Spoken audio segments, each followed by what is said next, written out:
Hey guys, welcome back to House Parties. My name is Braylon and I have a new friend this week. Yo, my name is Chonko. All right, Chonko, tell the people a little bit about yourself. Well, I'm a senior. I go to Chaos, preferably house parties, because the Rush has a lot of middle schoolers. But You just We still love you, middle school. Keep going, boy. I like to surf, I like the outdoors, and I love Jesus. Word. That's good. That's good.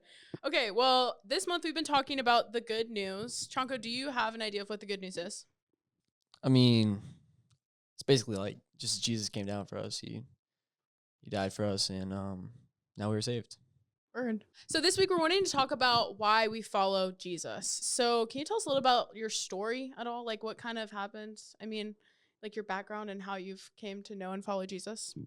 From a very young age, I've had Jesus in my life, and I don't know. I just like these past recent years, I kind of hit like a turning point. Like I was watching that guy, Bryce Crawford. You know Oh, I Bryce love Yeah, I him. love that guy. Yeah. But I don't know. It's kind of hit me like this sin is like separating me from God. Yeah. So I was like, I gotta change. That's But good. yeah, and then now like the past recent year, like I've started reading my Bible every day, praying every day. Try to pray like twice a day. That's good.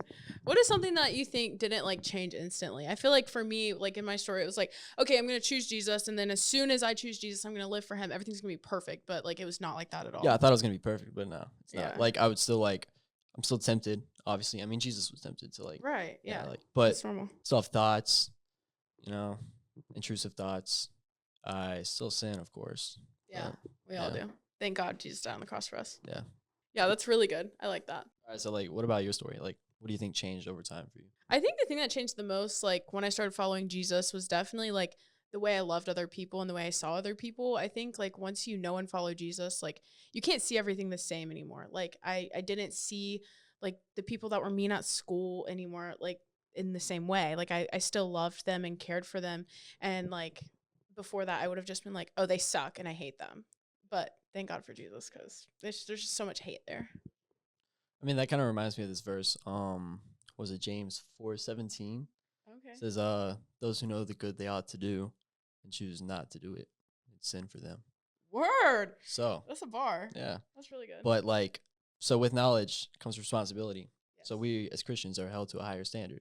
All right, so like you were talking about how you've like kind of changed the way you're living. Like you're reading your Bible every day, you're praying, all these things, but like what's the motivation behind it? I mean, like, if you think about it, like you have a girlfriend, you can't just text her good morning and expect a relationship. That's not a relationship. No. So with Jesus, I mean, we got to pray. I mean, consistently, like pray and read our Bible consistently. So like, that could look like maybe before you touch your phone in the morning, get up and pray, or get on your knees and pray. That's a good way. Or like maybe before school. Actually, nah, because y'all don't get up early enough. You could read your Bible before school. Bring your Bible to school, kids. Yeah. No, I think that's good because I think whenever you're in the Bible, like you're learning about Jesus' life, you're learning about him, and that's like a part of a relationship. Like you got to get to know the person, and then praying, you're talking to him. So it's like you're really building that relationship. So I think that's like these core foundations for following Jesus. It's just like making sure you're actively doing those things every day, and I think that's really cool. For sure. I mean, it is God's living word, right? Yeah. So as you're like growing in that relationship with Jesus, like what are things you're actively seeing like change in your life? Well, I mean, when I started like just in the past year, I've started reading my Bible consistently and like praying more. Because like prayer doesn't have to be like a lot of people think prayer is like you have to get on your knees and pray, which is good. I mean, it's good to be like humble, but I mean that could be just be like prayer could be just talking throughout the day. Like Yeah, say my have a prayer I thought. feel like is so Yeah. casual. I'm like Yeah, just be randomly I'll be talking. praying. I'm Just like, talk. Jesus, please help me right now, please. Yeah, I mean, he's your best friend, right? Yeah, literally. But I mean, it has to be consistent. So I thought like, hey, if I start praying and reading my Bible, all the stuff is gonna change instantly. It did not. But I have noticed like I've prayed for better thoughts. Like I don't want to dwell on the past or like ungodly Yeah. thoughts. But I don't know, I just find myself like sinning less or wanting the desire to sin goes Yeah. away kind of. I love that. I think that's so like it truly like it's like you were saying earlier, like once you have the knowledge of Jesus, like once you know Jesus, it's like those desires tend to fade away. Like they're not going to be completely gone. Like obviously we're still going to sin, we're still going to fall short, but I think like we don't want to hurt Jesus. Like we know that these things, it's like it hurts him whenever we're going against him, and so it's like we lose the desire to do that. It's not completely gone, but it goes away. Yeah, I saw something the other day. It was like it was talking about how struggle is good because I mean, if we're struggling, like that means like change is happening. Right? Yeah, it's like be comfortable with the uncomfortable. Like that means you're moving, you're growing. And how like if we come to Jesus, the struggle's not going to go away, but Jesus is going to kind of meet us in the middle, right? He's going to be there with us. Whenever we think about it, like following Jesus, like sounds easy on paper. Like we're sitting in house parties, like hearing all this good news. It's like, all right, I can follow this guy. Like this is easy. But like once we actually get out there and like we're tempted and like we're in school and like people are being rude, it's like, how does that like actually come into play? Like, what do you think has been like the biggest struggle, and like what have you done to like kind of like swerve that? I don't know. It's kind of different because like in church, like as you said, like it's easier to follow Jesus, Yeah. right? And I feel like church is like where we learn about Jesus and where we're equipped to go out into the world. School is like where the action happens, right? So that's like where our true faith is revealed. So like, I mean, that could be seen as like, maybe you see somebody like lonely at a lunch table, right? You go sit with them, or you can invite them over to your own table. Yeah, right? that's good. Or smile at somebody in the hallways. You know, give them a thumbs up. Yeah. It's like be the light in your school. Yeah.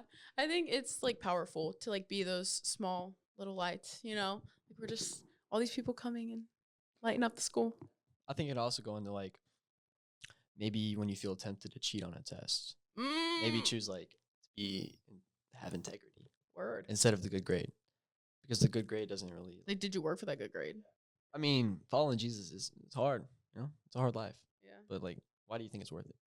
I think it's honestly worth it because like we're following a man who lived a perfect life. Like all he did was live loving people better. And like if I can do that in my school and just in my daily life, I think that's really cool. And I mean, it's not like we're following bad practices either. So I mean, he's leading me to this full life. Like I've never been happier. Like, you know, the struggles still happen, like bad things still happen in my life, but I think following Jesus makes it so much easier because he provides comfort in the midst of all the bad things. And like, you know, I think since I followed him, I've made so many more friends because all I'm doing is loving people through it all like he did. All right, guys, we're so glad you made it to house parties tonight, and I hope you've enjoyed this series. So go ahead and go to your small group and talk about what it looks like to follow Jesus. Shout out to Chonko for coming and hanging out with us on the video. We'll see you at Rush next week. Bye. Peace.